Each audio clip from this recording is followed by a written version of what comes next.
ho ho.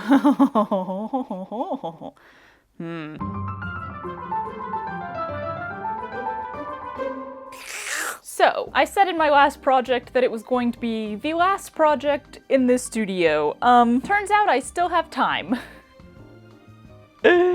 Goody. I don't have a ton of time, I'm not really sure how much time I have, so I don't really want to get involved in making something else right now. Seemed like the perfect time to break out something that I have been wanting to do for months. 90% of my videos are things that I've wanted to do for months or years. About 6 months ago, probably somewhere in there, I started saving videos on Instagram. I'm not on the other app. That had anything to do with sewing hacks. Quicker ways to do things, easier ways to do things, cleaner ways to do things. If you sew, I'm sure you know the videos that I am talking about. So now seems like the absolute perfect time to take a day or two, start going through those videos and try some of those hacks, see if they work for me, see if I think that they are worth the time that you have to put into it, you know? I figure this will also be a handy way to start going through my fabric scraps, because when I move, I really want to reorganize my fabric scraps, and if I seem insanely excited about that, it's because I am. There's gonna be so much organization, yay! My scrap basket is already overflowing. I really can't get anything else in there, so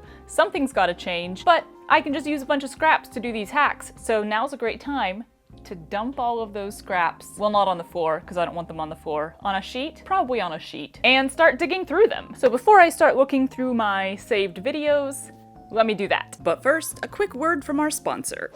Hi. Have you been spending way too much time scrolling through Instagram Reels searching for sewing hack videos you can try? That's oddly specific, I know, but you can insert your own reason for spending hours on social media. Are you looking for a way to relax, blow off some steam, center your mind, all while sitting very, very still? Well, have I got a game for you. Today's video is sponsored by June's Journey, and oh my goodness, when they say that this game has impeccably gorgeous graphics, they are not kidding. They rarely are, whoever they are. June's Journey is a hidden object game set in the 1920s, and even better, it's a murder mystery. You play the game as June, who is investigating the murder of her sister Claire, and besides all the beautiful hidden object scenes, there's also an intriguing storyline, a house to renovate, and an island to explore. Can I just say, the satisfaction I derive from finding all of the objects without losing the power bar thing up top, whoo! It's magnificent. When I find myself grabbing my phone, but I really don't want to get on any of the apps, this game is the perfect place to go. I'm already in so deep, I have to solve this mystery. Download June's Journey for free by clicking the link below in the description. June's Journey is available on Android and iOS mobile devices, as well as on PC through Facebook Games. Thank you so much to June's Journey for sponsoring this video, and let's go dump out some scraps. I mean, it's very bright and colorful, so that's fun. Let me find a sheet. Okay. God. Yo.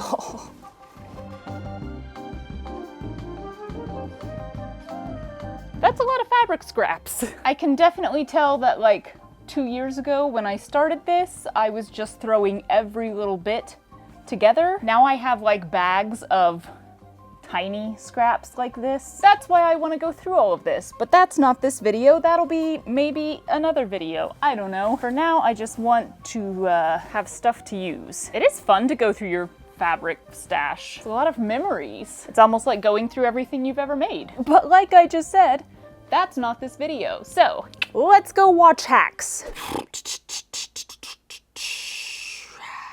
There's quite a few here. All right, so this is one I think I've saved a couple times from different people. It's a trick for getting your corners to be really like pointy and cornery. For this, I think I just need 2 squares of fabric.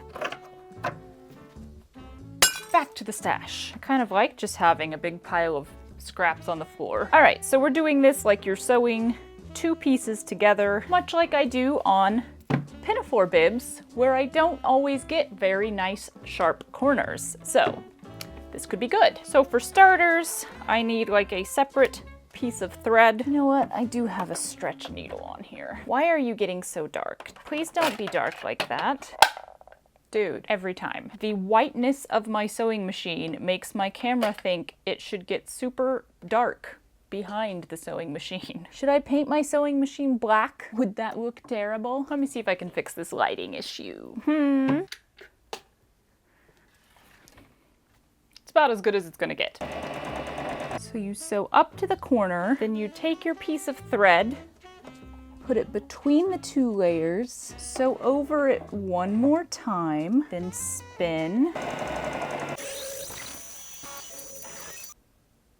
I already did it wrong. Oh my god, y'all. Every time, I'm like, I remember what they did. I don't need to watch it again. Clearly, I didn't remember what they did. You have to take your 2 sides of the thread and put them both between the layers. If they're not both in there, you can't turn it out later. We can get a direct comparison with the side that I messed up on. All right, so now we turn it out. This corner has no strings. This corner has strings. So we should just be able to pull on these strings, get a nice corner, and then pull the string out. As opposed to this corner, I usually just stick scissors up in the corner. I mean, I can get both corners pretty much looking exactly the same, but that was faster on the pulling it out end of things. And it worked really well. And it wasn't that hard because all it takes is a piece of thread. You already have thread right here. There's really no prep or anything for it. So I'm gonna give this hack a 9 out of 10. Just docking it the 1 point because I don't know if I would bother to use it super frequently, but it was easy. It didn't really take any prep time. It did what it said it would do. 9 out of 10. What's next? So I know I've seen a lot for sewing corners, not that kind of corner, but like hemmed corners. You're hemming down one side and then you're hemming the other side, so you've basically got a right angle in the corner, and there becomes the question of which one do you put on top, the bottom or the side? I have run into this before. Every time I see this hack, I'm like, oh, that's clever, but I never really run into that. But I do, quite often actually. You mark the height of both. Go back to the beginning, please. Metered corners is what it's called. Mitered corners? Is it mitered corners or metered corners? Then you fold over the point until it meets those marks, and you what? That line, I guess?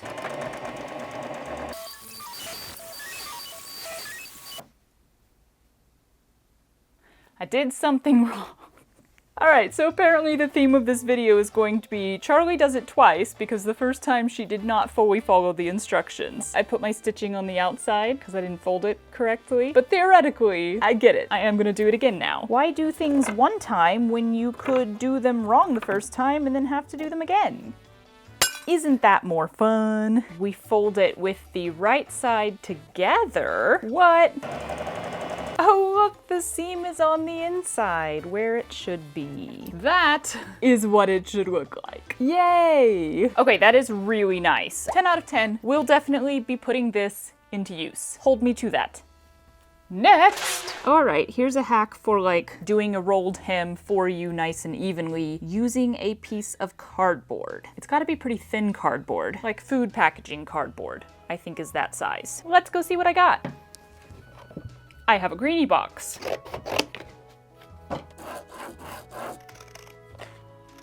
Okay, so I have that shape. I feel like my cardboard might still be a little thick for this. Wait, what? I think this is right. So you basically just fold the cardboard over, but that's only one fold. What am I doing wrong here? Do I have thinner cardboard? Maybe it has to almost be like cardstock, like thick paper.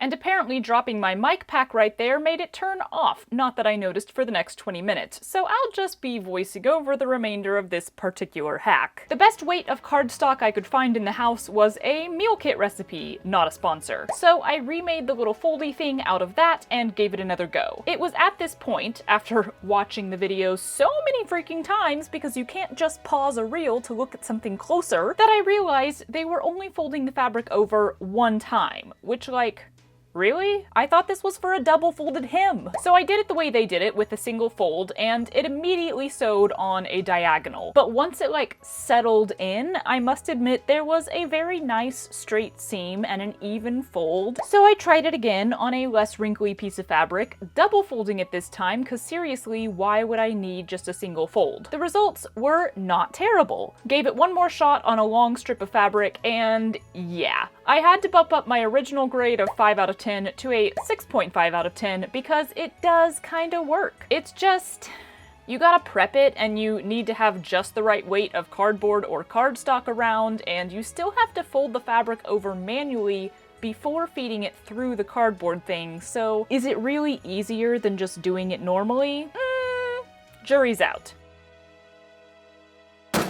Well, now I know to check my mic pack if I throw it on the ground. Anyway, next hack. This one was for turning stuff inside out. I not only saved one, but also somebody commented and told me about this hack as well. It does require a straw and a chopstick. I know I have a chopstick, but do I have a straw? She's going to the closets. She's going on a trip. All right, so the only straw I had came out of my old water bottle, and this is permanently on the end, but I think it'll still work. Obviously, turning any tube right side out is easier on a bias cut piece of fabric, but I quite often don't do that, so I'd love to see if this will work on a non-bias cut piece of fabric. I do realize I just sewed this with the right side of the fabric on the inside, but that does not really matter because it's not for anything. We're just testing. It's fine. Go back from whence you came.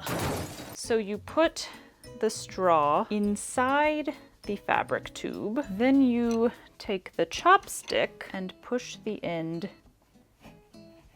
Oh ho ho.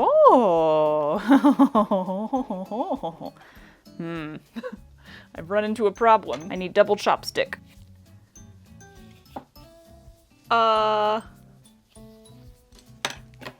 Yes, please. That was so fast and easy and also like super satisfying. This hack gets a solid 9.9 out of 10, and I'm only taking off the 0.1 because, you know, sometimes you do like really thin straps, and that means you have to have a really thin straw, and then you'd have to have like a really thin chopstick. A skewer could work. Also, if you're doing a bigger one, then you kind of need a bigger straw. I feel like you would need like a couple different sizes of tube and stick, but that's only worth taking 0.1 off because I could just make all of my straps and ties and stuff this size. That's fine. These are staying in here because that is a very good hack. Thank you to the people who told me about it, as well as to the people who filmed themselves doing it. You gotta try that. If you haven't tried that one, try it. Okay, while we're doing the turning a tube right side out stuff, I should try the one that I totally messed up a while back. Use a piece of string inside to then turn the whole thing right side out. As several people noted, if I had tied a knot in the end of my embroidery floss, it would have worked. Yeah, I didn't think of that. Sometimes I am smart and sometimes I am not, and that is how life goes. Let me try doing the thing where you use the actual thread that you're using. Does that make sense? So I'm gonna sew across the top, but now instead of cutting these off, ooh, I'm gonna need them to be long. I need them to be as long as the length of fabric I'm doing. Then they can go inside. All right, we've got an extremely long tube here. Let's see if it works. I feel like the hardest part with any of like the string kind of theories, the hardest part of string theory is that you still have to get it to do sort of the initial turn inside out thing, which is what I tend to struggle with. But okay, I just gave it a little punch inward. Okay, there we go.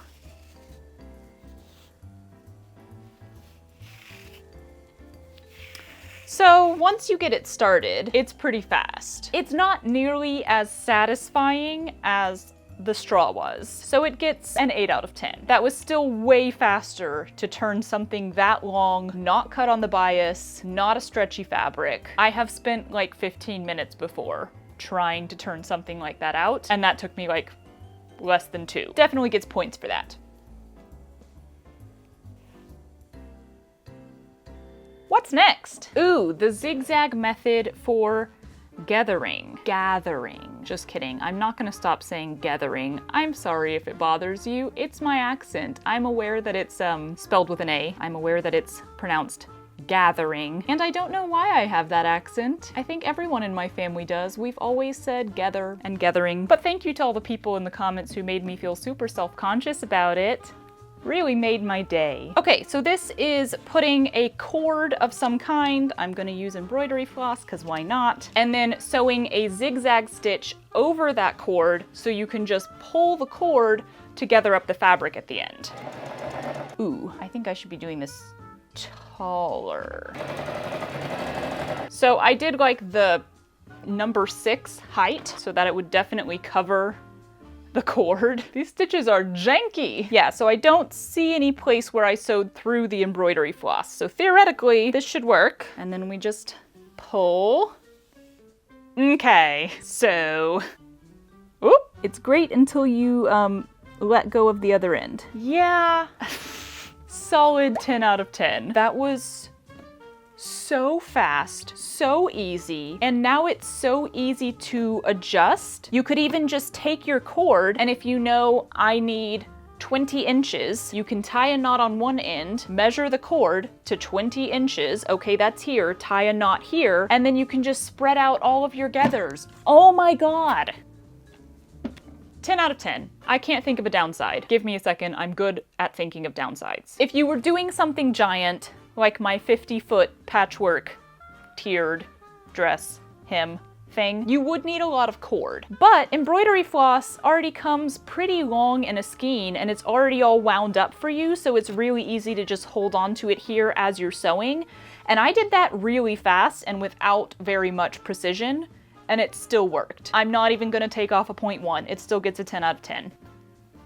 Now I'm just like sitting here marveling over this. It's so easy to adjust. How did I not know about this before? I mean, I clearly did because I watched a reel and then I saved the reel. So I did know about it. But you know what? Until I actually do something with my own hands, it's not really in my brain, which is why I do what I do right here. Amazing. Love it. Learning great things today. What's next? Oh, a way to keep rolling knit from rolling. I want to try this one, but I don't know that any of the knit in my stash is doing that. Oh, actually, I can see some that's doing it right now. You're just doing it blatantly in front of my face, aren't you? All right, fine, let me try this. They use like a double stick thick tape thing though, and I don't really have that. I could just tape stuff in between cardboard, right? Right? So you put the sharp sides in and you put the flat sides down. So I have MacGyvered this little thing. So you tape it to where your seam allowance is. Okay, let me grab some knit. You, sir, you're rolling up.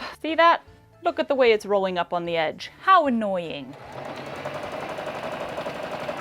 8 out of 10 on that one because it pretty much was working. I think you just have to very much match the height of your needles to the width of your fabric. So it's another one that like there's prep involved and you have to be kind of precise to your exact situation, but it did pretty much work. It did pretty much keep those rolls out from under the presser foot. So 8 out of 10. Solid effort. Oh, this is a random one. This is almost like a design hack. I'm gonna have to watch this one so many times to get it right. They had a little staircase drawn on. Oh no, go back, show me again. So they matched the top corner to the lower corner. I shouldn't have used as thick of a fabric as I'm using on this. Oh, that's not right. How did they do that though? Oh, wait, it's happening. It's happening! Okay. Okay. Whew, this is like fabric manipulation stuff, which is so cool. I think I just did that right. And then, oh. What? I think this was probably not a great fabric to do this on, but that totally worked. Like that could definitely be a super cute center for a bust piece. I think it would also need to be bigger if I did that. I did it 2 inches, so you'd probably want to do it maybe even up to 4 and then on a better fabric than this really bad fabric. But yeah, that's so cool. 10 out of 10. Next. Okay, this was like a way, I guess just a way to match up stripes better? I'm not sure. When you're not entirely sure what the hack is and you save it anyway. Okay, so from what I can see, they're saying that like, oh, if you know, you can't see the stripes on your bottom piece of fabric, then how do you know if you're lining it up perfectly? So instead of just doing right side to right side and sewing across, fold back your top piece so you can perfectly see if the stripes are lining up, and then you sew on top of that top folded piece. Then what? Oh, gotcha. I forgot we were cuffing. Okay, so they just folded it in half then, like seam to seam, and then sewed on the remaining overhang? So I guess it's not just lining up the stripes, it's also just like an easy way to make a cuff. It does work. What? I'm trying to think how you normally make a cuff, and is this easier? I haven't done a lot of cuff work. Ooh, I want to make another one of these and then attach them to something. That's like a perfect cuff. All right, so I have to give this one 10 out of 10 because I'm not fully sure what it was supposed to be making better, but it clearly did. Hi. Oh, hello. What's happening here? I was making things. With the Greenies box and the Hello Fresh paper? Yeah. Tomorrow. Are you so comfy? Okay, clearly I got quite distracted yesterday, but it was pretty much dinner time anyway, so all good. I've already done a lot. There's just a few more that I want to try, specifically fork pleats. Those forking pleats. I've not only heard about this for ages, but also, of course, seen the videos of it, using a fork to make nice, even pleats in a piece of fabric as you sew. Let's try it. All right, so they put it in. Do you do it the other direction? That might be easier. Let me watch the video one more time instead of doing it wrong. It's so much more fun to do it wrong though. In, over, under. Yeah, so it's what I was just doing. I think I need a smaller fork. I think it would be easier to do it this way. Sliding it in the bottom rung, folding towards myself and back, and then you just pull it out and hold it, and then let's get the next one in. Okay, so you can really easily slide the fork once you've already twisted it and adjust your pleat to where you want it to be.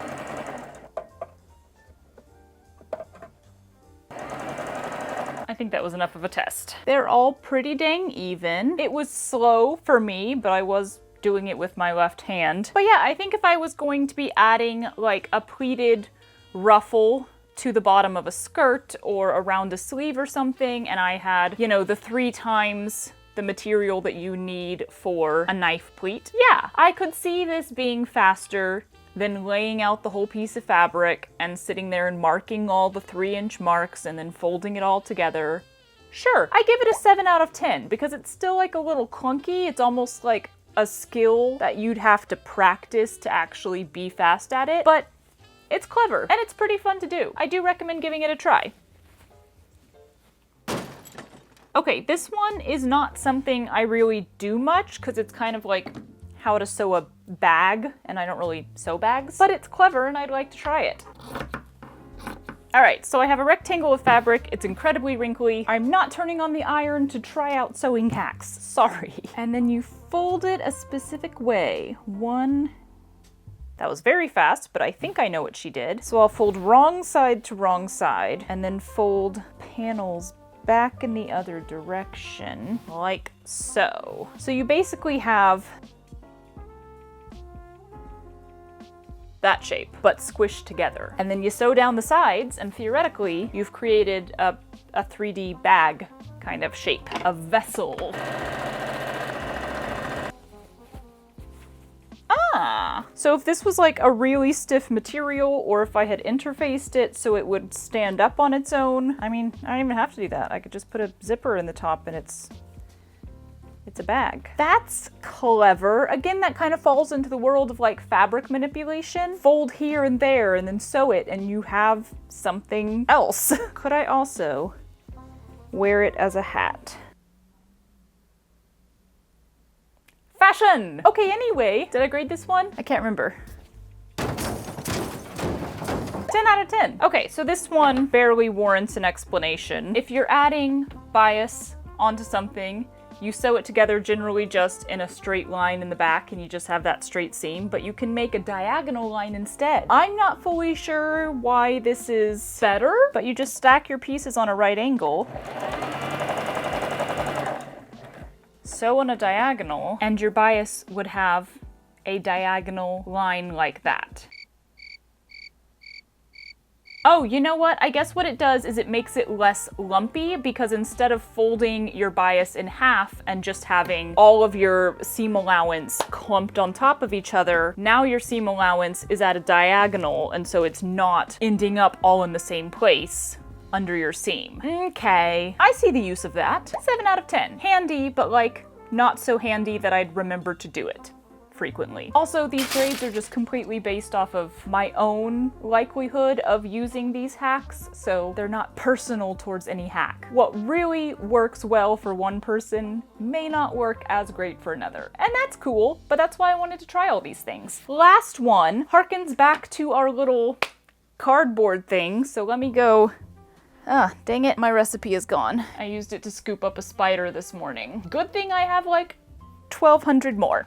Okay, so this one again is basically about sewing bias tape on, which is a thing I don't do a ton right now because I dislike doing it. So maybe I just need an easier way to do it so that I'll stop disliking doing it. You know what I'll do? I'll attempt to sew some bias tape around the top of my new little bag. One thing that they did in this video is put it into your little cardboard thing before you tape the cardboard thing to your sewing machine, which seems a lot easier. Okay.